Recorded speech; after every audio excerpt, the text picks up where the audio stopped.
Hello and welcome back to the Underrated channel. We're back in the laws of success. We are back there again.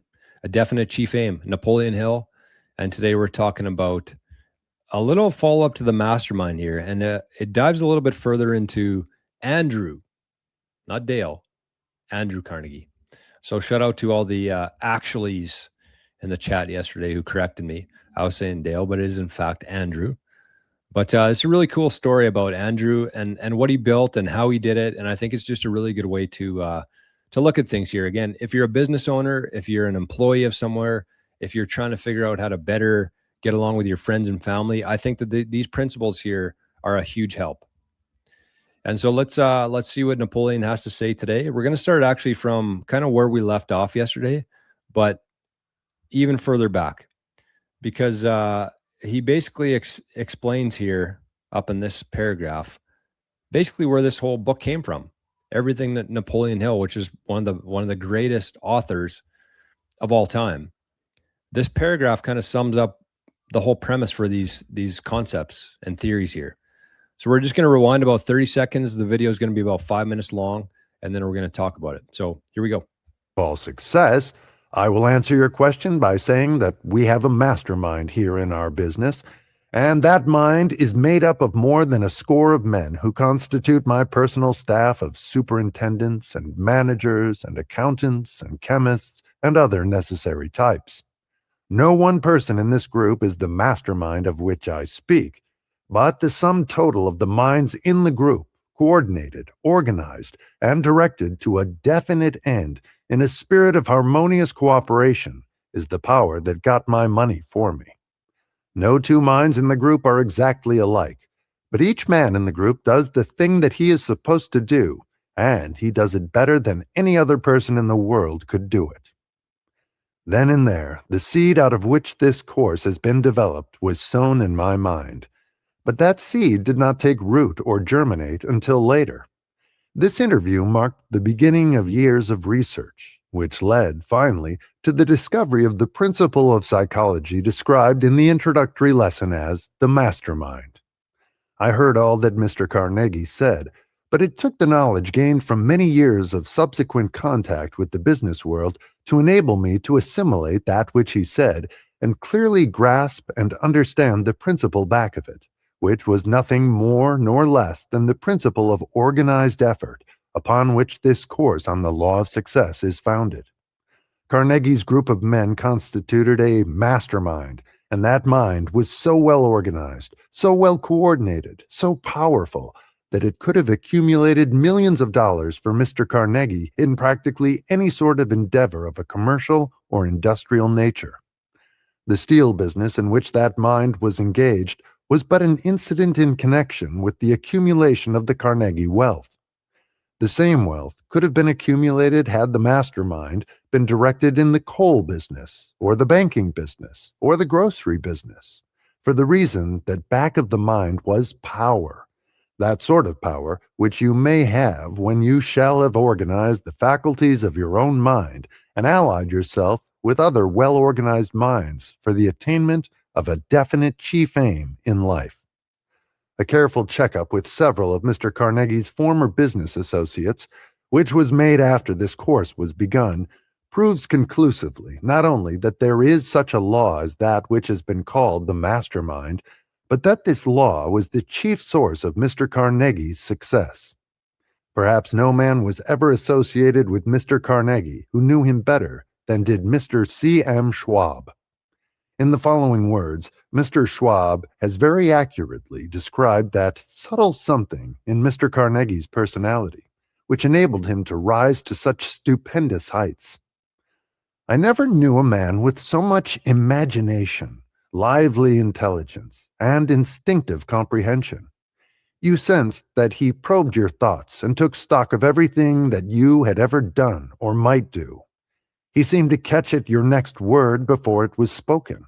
The play of his mind was dazzling, and his habit of close observation gave him a store of knowledge about innumerable matters. But his outstanding quality, from so rich an endowment, was the power of inspiring other men. Confidence radiated from him. You might be doubtful about something and discuss the matter with Mr. Carnegie. In a flash, he would make you see that it was right and then absolutely believe it, or he might settle your doubts by pointing out its weakness. This quality of attracting others, then spurring them on, arose from his own strength. The results of his leadership were remarkable. Never before in history of industry, I imagine, was there a man who, without understanding his business in its working details, making no pretense of technical knowledge concerning steel or engineering, was yet able to build up such an enterprise. Mr. Carnegie's ability to inspire men rested on something deeper than any faculty of judgment. In the last sentence, Mr. Schwab has conveyed a thought which corroborates the theory of the mastermind, to which the author of this course has attributed the chief source of Mr. Carnegie's power. Mr. Schwab has also confirmed the statement that Mr. Carnegie could have succeeded as well in any other business as he did in the steel business. It is obvious that his success was due to his understanding of his own mind and the minds of other men, and not to mere knowledge of the steel business itself. This thought is most consoling to those who have not yet attained outstanding success, for it shows that success is solely a matter of correctly applying laws and principles which are available to all. And these laws, let us not forget, are fully described in the 16 lessons of this course. Mr. Carnegie learned how to apply the law of the mastermind. This enabled him to organize the faculties of his own mind and the faculties of other men's minds, and coordinate the whole behind a definite chief aim.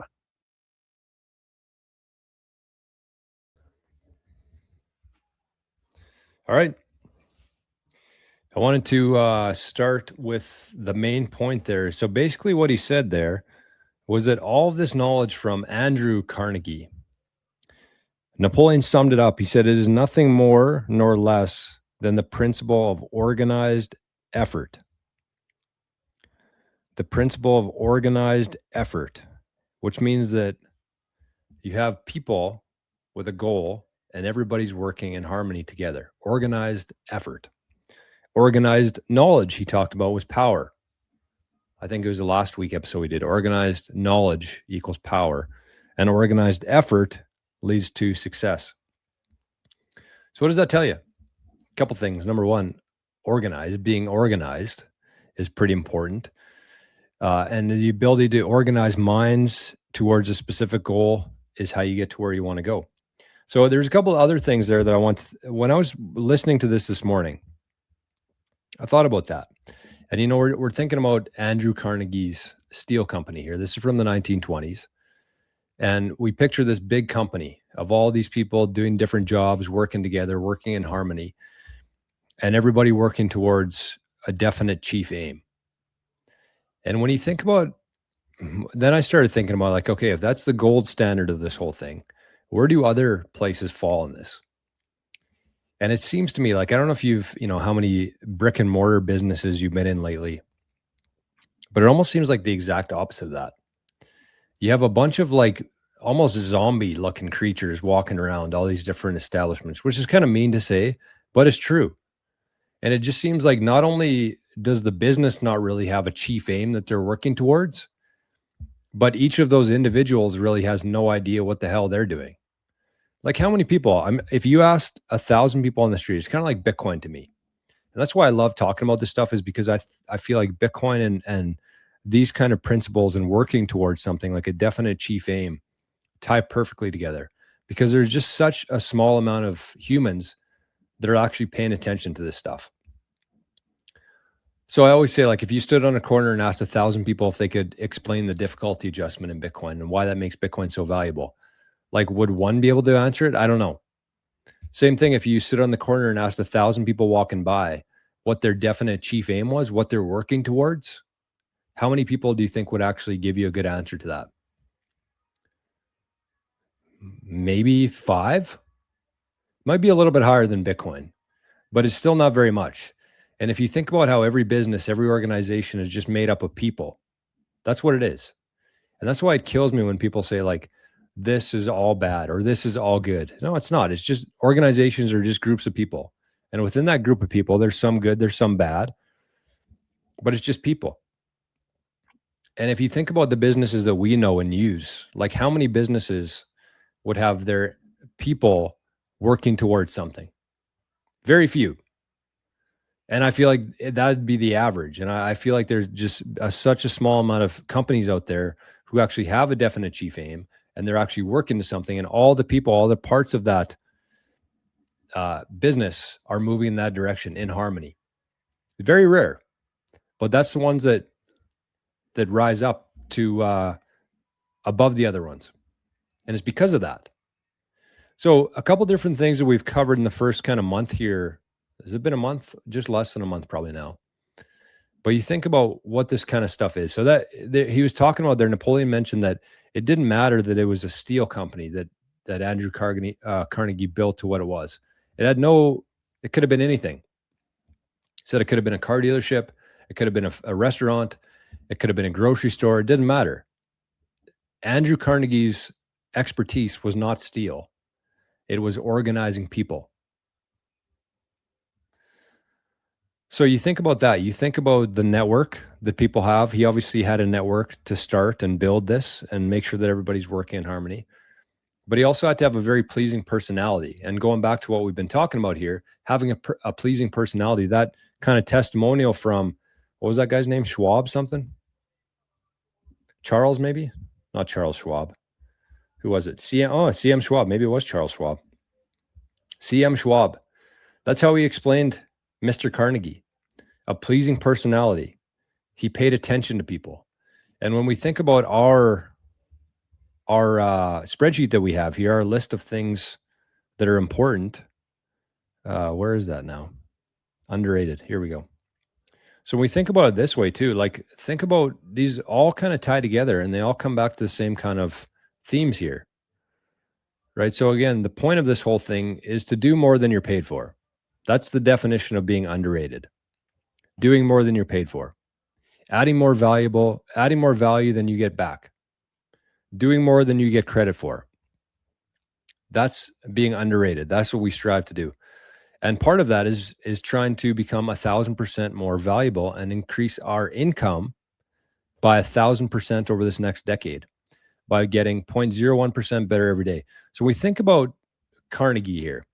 When we think about Andrew Carnegie, obviously the network part of this is important, but right here, treat every person like the most important person. That's essentially what I don't know if it was Charles, CM Schwab. Somebody might have to, one of the actually crew in the chat might have to correct me on that.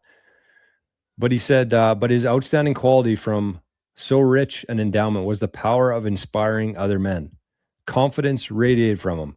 You might be doubtful about something and discuss the matter with Mr. Carnegie. In a flash, he would make you feel that it was right and then absolutely believe it. Or he might say otherwise. He might settle your doubts, pointing out its weaknesses. This quality of attracting others, then spurring them on, arose from his own strength. So Mr. Carnegie's ability to inspire men rested on something deeper than any faculty of judgment. So again, going back to this, that's part of it. Treat every person like the most important. When you're trying to get people organized, and when you're trying to get them to align with your goal or the goal that the company has, it's important. Treat every person like the most important. And then everybody works in harmony. Everybody's working together. And it's amazing to me how powerful that is. When you have groups of people doing the skills that they're best at, working in harmony, that doesn't happen by accident. In fact, it's incredibly rare that something like that happens in a small company, medium-sized company, or any company. When you have all the people, all the pieces on the board moving together. But it doesn't happen by accident. You need a pleasing personality, and you need to treat every person like the most important person on the planet. So all these principles here kind of tie together. And I think it's kind of a good way to wrap it up in the laws of success. But there was another part that he said there, which was, it is obvious that his success was due to his understanding of his own mind. So know thyself, and the minds of other men, and not to the mere knowledge of the steel business itself. So Napoleon's basically saying it wasn't about how much skill and expertise and knowledge he had about the steel industry, which is the company that he built. It was more so about knowing his own mind and understanding the minds of the people that he was working with. And this last part here, which I thought was the most important part of this whole thing, said that success is solely a matter of correctly applying laws and principles which are available to all. So when I think about that, that means that anybody can do it. You don't have to have X amount of money. You don't have to have X amount of skills or expertise in any specific industry. Success is solely a matter of correctly applying laws and principles which are available to all. Kind of inspiring, I would say. That means that anybody here, me, you, anybody has the ability just by applying the laws and principles of the universe to whatever you're doing. Harmony, organization, giving more value, making others feel good. These are laws that work. I don't think anybody would doubt that. It's just applying them and knowing how to apply them. So really, really good lesson today. Really important, I think. And hope you enjoyed it. So again, if you are watching this on the Underrated channel, you can send some sats there if you want to. And we've had a couple different zaps coming in. So I do appreciate it. We don't have any ads on this channel. It's not really going to have ads on it ever. It's just, I want to do this stuff. I love doing this stuff. I love listening to this stuff. And I feel like by me talking about it, it helps me and it helps the people who are listening to it. So treat this kind of stuff as a mind stimulant. Whatever it is that you're doing throughout the day, throw this on. And even if you're not directly listening to Napoleon or myself, you're probably going to stimulate your mind to come up with some new ideas to make yourself more valuable, increase your income, and tie right in with what we're doing here. So thanks for watching. We will see you tomorrow, I guess. Tomorrow is Saturday, so we'll have a Bitcoin theme on the Underrated channel. So thanks for watching. We'll talk to you tomorrow.